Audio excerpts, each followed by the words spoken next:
بسم الله الرحمن الرحيم. قيبتان حigtay waxaan ku baranaynaa saa ku balanay arrow function ayaan ku baranaynaa. Arrow function kani waxaan sameyn karnaa markaas kan ayada iska tirno. waxaan sameynaa marka koowaad okay kana title kadii aan arrow ka hormariyo. Variable ayaan variable ka abuuray maxaa leeyahay slants ayaan sameynaa markaasi.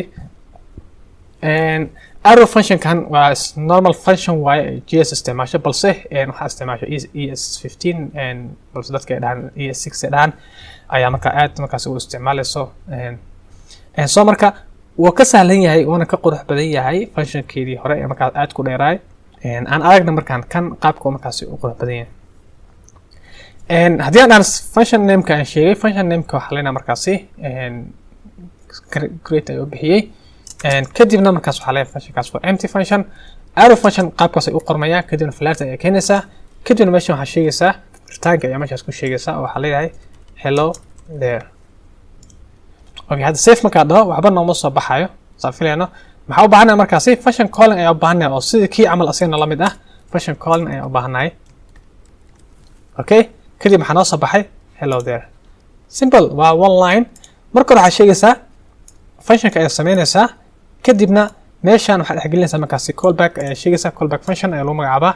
oo laakiin empty ah wax oo arguments lama baas gareyn meeshan kaliya si qaleel ah ayaan soo bandhignay.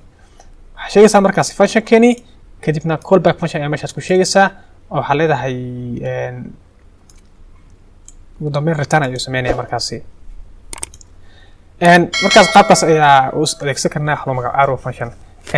sidoo kale waxaan arkaynaa hadda waxba ma baas gareyn laakiin haddii arguments loo baas gareyn karaa meeshan simple waxaa leenahay markaas meeshaas x ama wax ayaan gudbinaya markaasi ama name ayaa leenahay simple qaybtan console.log aniga aan dhahay waan iska tirayaa waxaan isticmaalayaa markaasi backs ayaa isticmaalaya kadib maxaa leeyahay hello kadib maxaa leeyahay variable-ka ama markaasaan sheegayaa safe markaa dha meeshan waxaa iisoo baxayo hello kadibna waxaa dhahay undefined. Okay, sababta undefined loo dhahayna markaa maxay tahay sababtoo ah calling-ka markaas sameynaya anaga wax soo baas gareynaa ma lahan saas daraadeed waxaan baas gareynaynaa markaasi magac ayaan baas gareynaynaa waxaa leena Farax